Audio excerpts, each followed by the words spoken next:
Well, hello, that's me again. Today is May 1st. For those people who celebrate this, the International Day of Solidarity of the Working People, hey, go right ahead. In Russia and Soviet Union, it was always about drinking, celebrating, doing shish kebabs and barbecues, what have you. So it's Thursday today, and what you saw in the beginning of this post of mine, before I go and start discussing those things which I became political commentator and nothing I can do about it, we are looking here at the destruction of what I would suggest probably the platoon strong point or stronghold, as many people would use it in the American or English canon. And what is the strong point or stronghold of the platoon?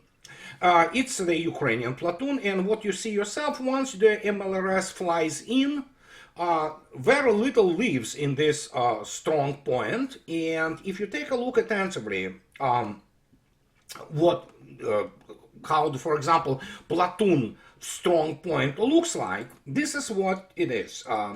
This, as you can see yourself, is the space which is has the engineering support. That means you have trenches, you have dugouts, you have firing positions, you have all kinds of things happening there, including the minefields. And usually it the strong point of the platoon has the width on the front up to 400 meters and up to 300 meters in depth.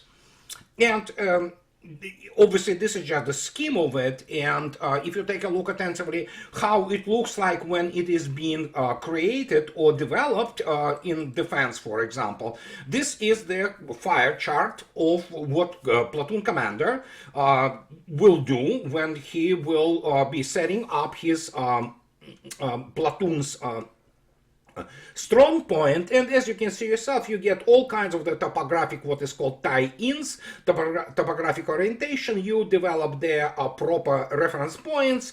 You make sure that your fires have overlapping or basically mutual coverage, if you wish, of sectors. And that could be the part of the larger, for example, strong point or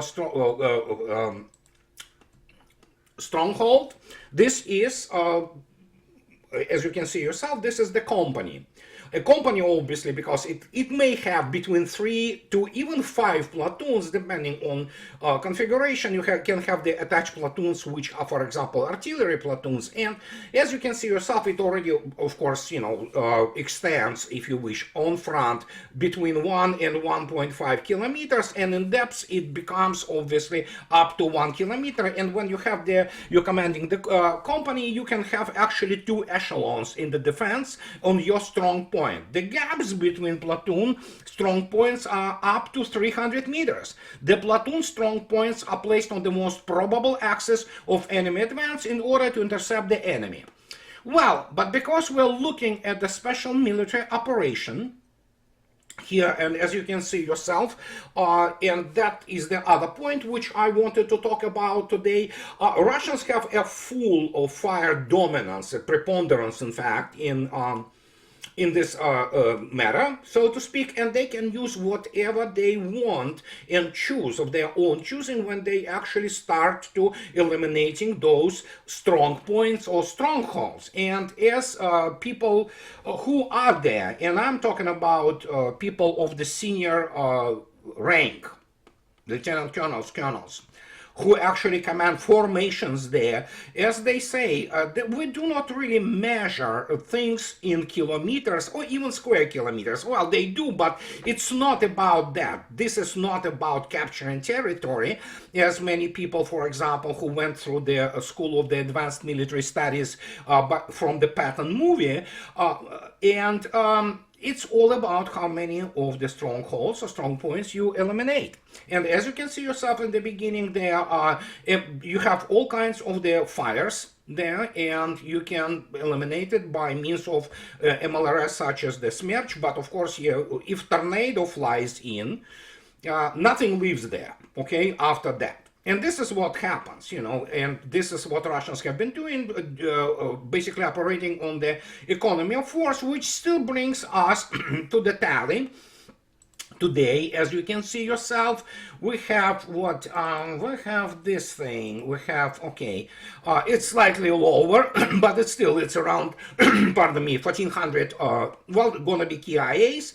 And well, what can I say? Ukraine continues, or whatever is called 404, continues its terrorist activity, because it is now terrorism pure and simple, like they attacked the market at Alyoshki with drones. And this brings us to the other thing, which I call the fanboys tacticians. Fanboys tacticians are usually people who have zero military experience, they have zero military education, but they go out, they get some guy, for example, infantryman, who himself is grunt most likely, on the on the battlefield, and they talk to him, and then they go and look, watch videos, and they have this idea that, oh my God, the drones, they've changed everything.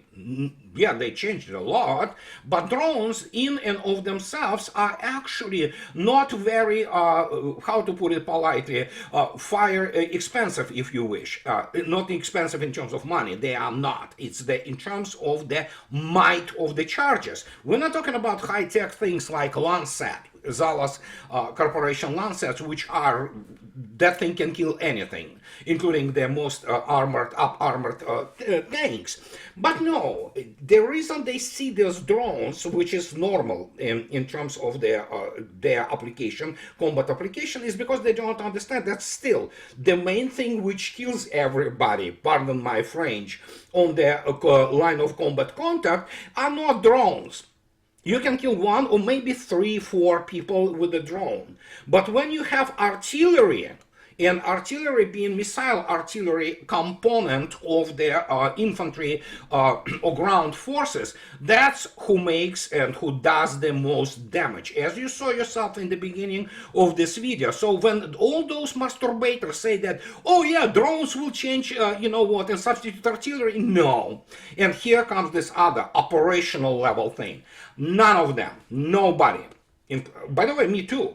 I don't have it. Well, I have an idea. People kind of, enlightened me, but that's completely different level. So, but those, what is called military experts and bloggers, they don't know the actual ratios. They don't know the actual combat data on the use of artillery, including MLRS, multiple launch rocket systems.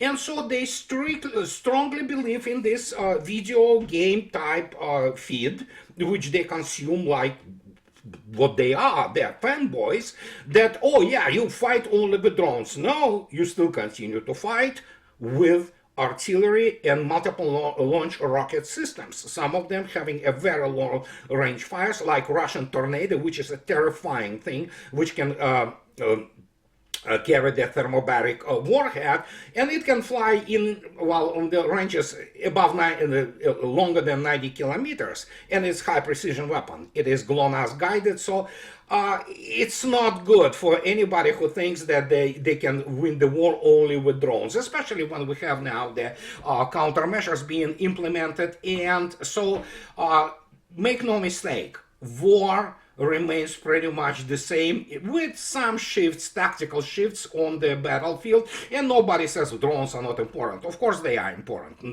again, but let's also have a very clear distinction between the loitering munition, such as, including which advanced algorithms such as Zala's Lancets, and the FPV drones, which are designed to kill primarily, well, what can I say? Granted, you have the tandem charge, you can still damage the APC or things like that of this nature. But it is what it is. And if you listen to my, Colonel Davis and my talk a couple of days ago, when we had the wonderful conversation about this whole situation, is that we also said, directly, you can quote me, tanks are not going anywhere. Tank and armor warfare, obviously it evolves and it reacts to the other threats, such as drones, for example, or loitering munitions, but they are not going anywhere.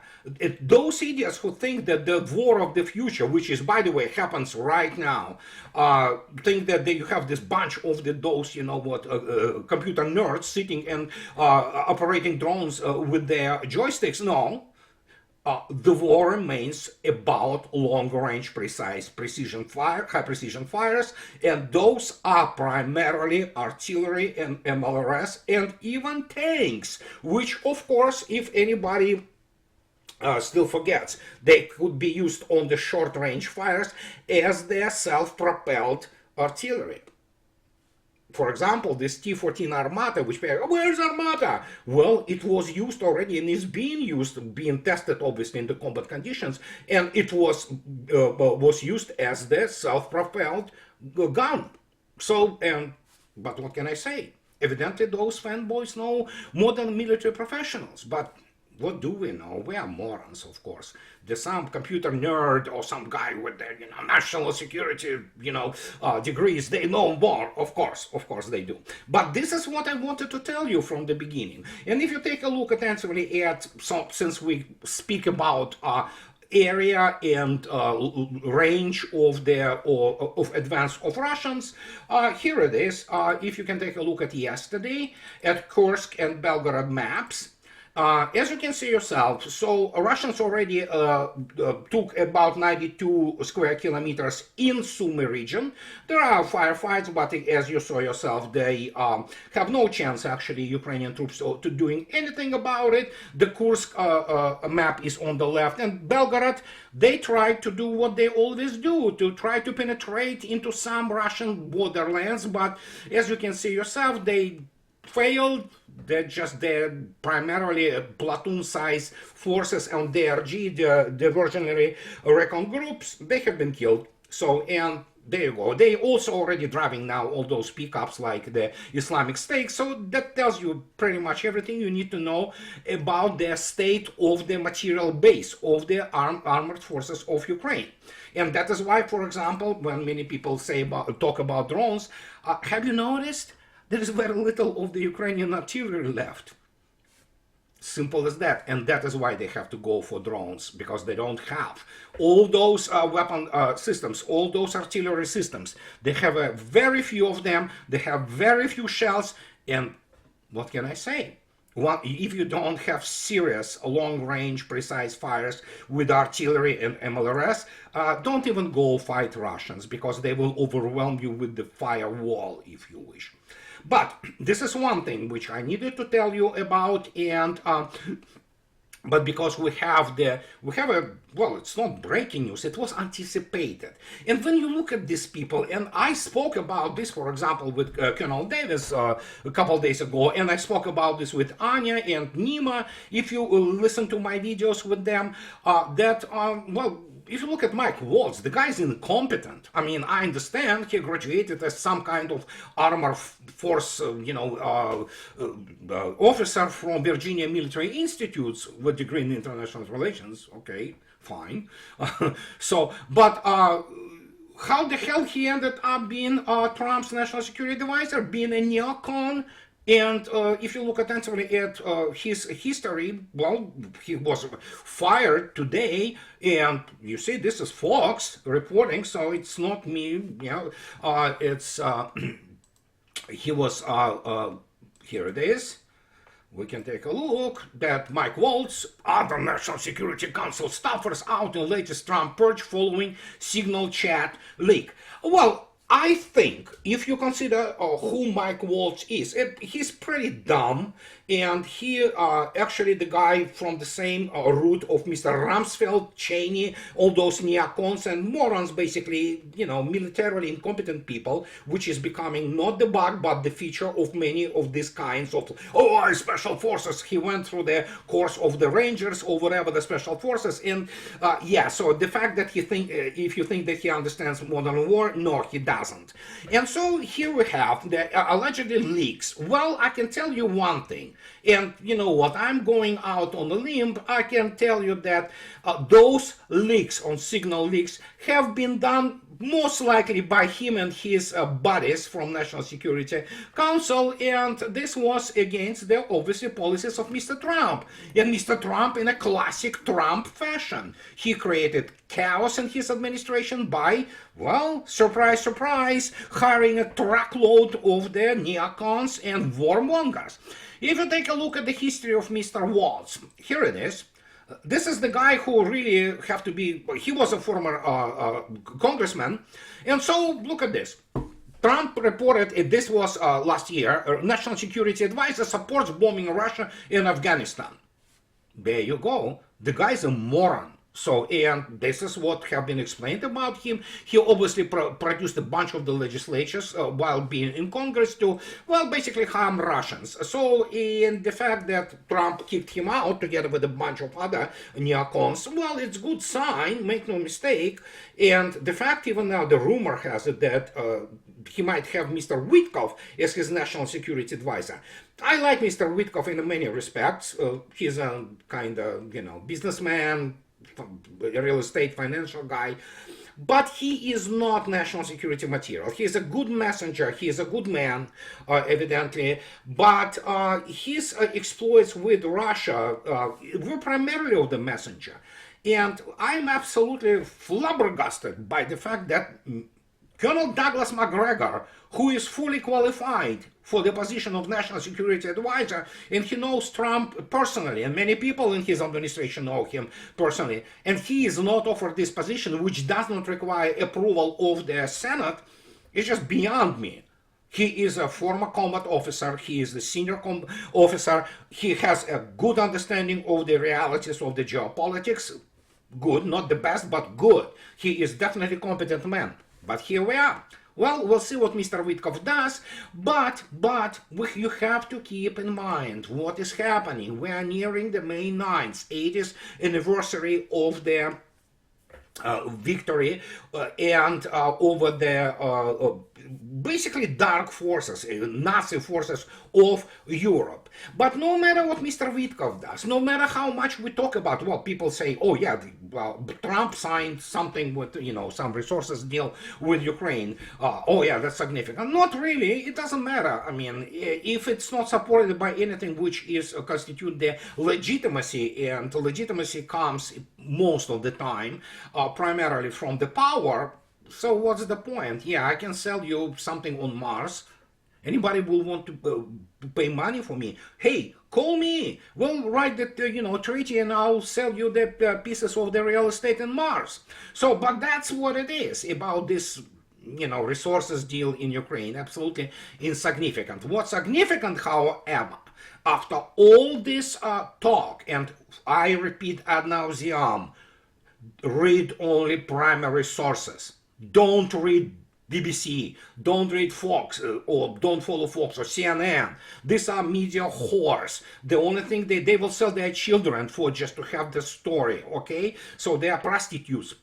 And I'm talking about sometimes in the literal sense, not just in the terms of some kind of the hyperbole. And here it is. Russian Foreign Ministry today again explains, for the people who are still stupid and do not get the idea. Here it is. You don't have to follow me. Moscow rules out Ukrainian return to 1991 borders. The Russian Foreign Ministry made a statement while commenting on Kyiv's deadly strike on civilians at a market in Kherson region. And this is absolutely justifiable statement. And I do not have enough spiritual strength to repeat ad nauseum the same thing. The Russian Foreign Ministry on Thursday said Moscow would not permit the restoration of Ukrainian territory to the limits of its 1991 borders, as that would represent a threat to Russian citizens. The ministry's statement followed a Ukraine drone strike on a crowded market in Russian town on Alyoshki in Kherson region, which Moscow has condemned as deliberate terrorist act.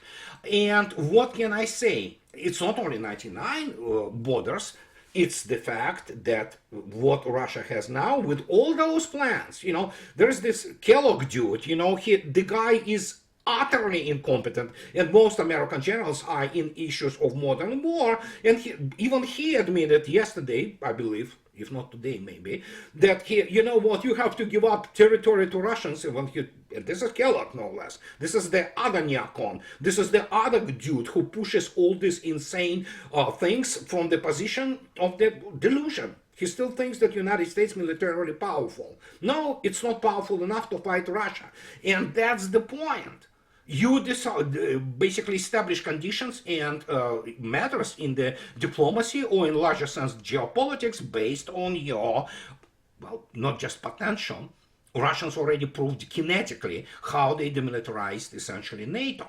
That's why NATO is in a complete disarray, and there's a panic and all over the European capitals. So Russia will not allow not only 1991 borders. She will not allow will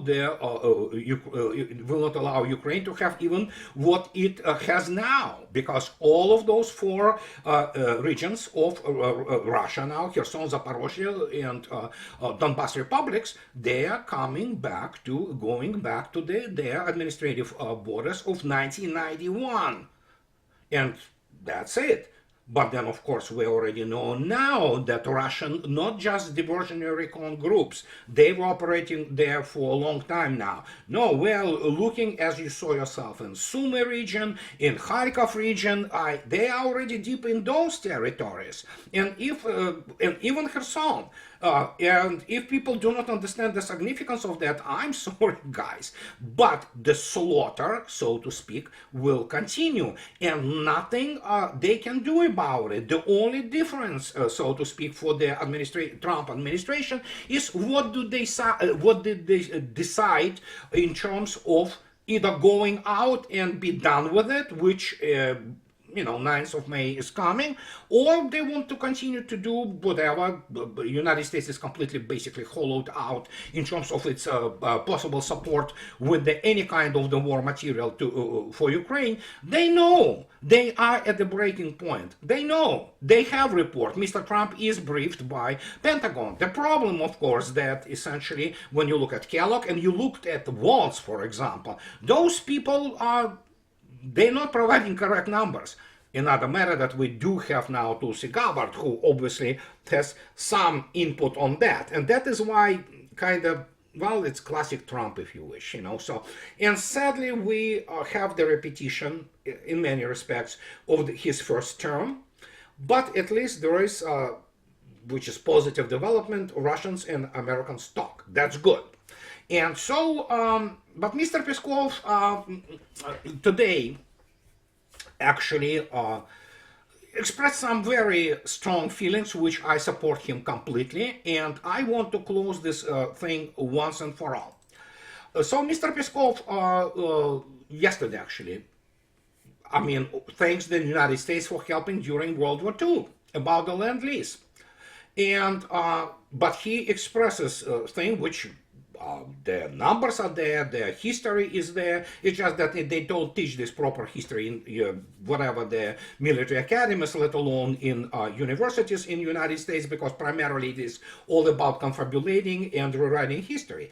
And so he says, the remarks came ahead of 80th anniversary of the Soviet victory over the Nazis in May, and amid a thaw in relations between Moscow and Washington. Well, it's not really a thaw, it's but some kind of movement of the ice, let's put it this way. So that's what Mr. Peskov says. Can we say that we couldn't have prevailed without Lend-Lease? No, we can't. We would have prevailed, and we would have emerged victorious regardless. We would have survived on nothing but earth, but we would have won. That said, they did help us, and we should value and remember that. Peskov told on Education Forum in Moscow on Wednesday. The Kremlin previously disputed a claim by US President Donald Trump, who had said in January that Russia helped United States to win World War II. They are not good with numbers, okay, in Washington. Let me put it this way. And so I want to send you back to my old video, which is called I mean, Lend-Lease, that's how it is called. But let me quote again. And if you go to, you see, and I present there some documents, including the documents and reports on war and furnished by the United States to the USSR, as you can see yourself. It was 2 years ago. And I want to quote again some critical sources. This source you all know. It's probably the best book in English language written on Eastern Front. Not probably, it is the best. Period. And so here is the conclusions from Colonels Glantz and House. If the Western Allies had not provided equipment and invaded northwestern Europe, Stalin and his commanders might have taken 12 to 18 months longer to finish off the Wehrmacht. The result would probably have been the same, except that Soviet soldiers would have waited at the France's Atlantic beaches rather than meeting the Allies at the Elbe. And this is absolutely correct. And we have to dispute also the issues of some numbers which House and Glantz present there. But let me get you again, West Point history. Here is the West Point history. Books, you know, the Department of History in West Point from 1991, when actually there were serious people who were teaching history. And it was still West Point was ranked as a good school. It's not anymore. And so they talk about the sinews of war, and here is what they state about Lend-Lease. Although Lend-Lease was a great help from 1943 to the end of the war, the Soviets had no cause to feel unduly grateful. It had not arrived during their greatest peril, but only when they began to win the war anyway. Even when the goods were available in America, much time was lost in transport. There were just 3 practical routes. Yeah, and yes, we know it's Murmansk, of course, Vladivostok, and, you know, and Iran, actually.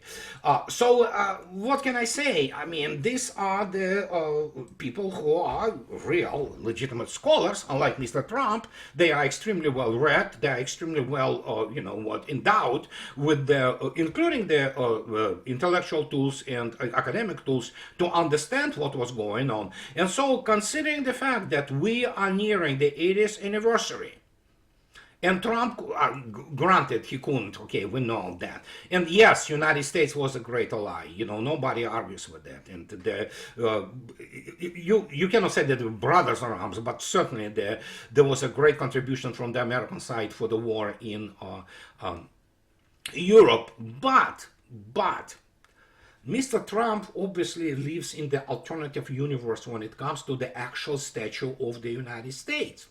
And this is not to say that America is not a great nation. It's absolutely a great nation. It's absolutely great civilization in its own right. And it produced some outstanding, achievements in American technological, industrial, entrepreneurial genius is under no doubt here. So I live in this country. I love this country, apart from being the most beautiful country in the world, nature-wise. And people are decent, most of them, except for the liberals. But I would tell you one thing, that obviously Mr. Trump better wake up. Well, he will not, we know. But at least some people around him, and wake up and take a good measure of what the United States was in the second half of the 20th century, and how it all, in many respects, fell in the United States' hands. But we have the situation, and Mr. Peskov is absolutely correct when he states those things about Lend-Lease, and Lend-Lease saved definitely many lives, no doubt about it. Russians are truly grateful. But when you look attentively at the actual contributions, and when you look attentively at the intensity and horror of the battles on the Eastern Front, which decided the issue in World War II, all of it, especially when we look at now 80s, what can I say? United States Army could have marched in the Red Square as the dear allies and helpers. Well, we have the situation with Mr. Trump, who started actually what we have facing today in terms of the special military operation, and we have probably, well, yeah, I'm not going to go there now, in terms of the KIAs on the Ukrainian side. So Russians will not forget this now. But we have 80s, And Zelensky and people in London, don't forget, there are many terrorists and genocidal maniacs among them, including there are some people like Mike Waltz, who was kicked out. I mean, the guy is genocidal maniac, essentially. Who would want to, you know what, spoil this? If it takes killing Russian civilians, sure, so be it. That is nothing new for British or Americans. They're just really good at it, you know. I'm talking about armed forces and special services. So they will try to attack both parade, they will try to attack civilians, and they will continue to do the terrorist activity because this is the only capability combined West has left. They are not good militarily, and this has been demonstrated absolutely without any doubt, be that on the material or war material part of things, to the operational, to intellectual, and now to the military economic. And what can I say? They're sore losers. They are. And as such, they don't have no integrity, humanity left in them. And they will be trying to spoil what is the key event, not just in the last century. Many people do not understand. It was the combined West, Europe, which was defeated by Red Army and with some help of allies from the western part of European, basically, which is a peninsula in the Eurasian landmass. But the main job was done by Soviet people, Russians, and they cannot take it because what happened on the May 9th, 1945, was the finishing of the Western civilization as it existed and manifested itself in the most profound way in terms of fascism and actual National Socialism, which was not just German, and racial hatred towards Russians. As Mr. Stalin stated himself, the 1,000 years fight of the Slavic tribes is over. It was won. It was stated in 1945. He knew already then. And so, what can I say? It was the event of the half millennium, if not a millennium, because it was the largest and most brutal war in human history. Russians celebrate the end of it, and with it, that West, which we observe today, it will die out. So this is what I wanted to tell you guys today, and as always, those who like what I do, please subscribe to my channel, and those who can afford, please support me on Patreon or buy me a coffee too. And what can I say? Have a nice upcoming weekend. I'll talk to you later, guys. Bye-bye.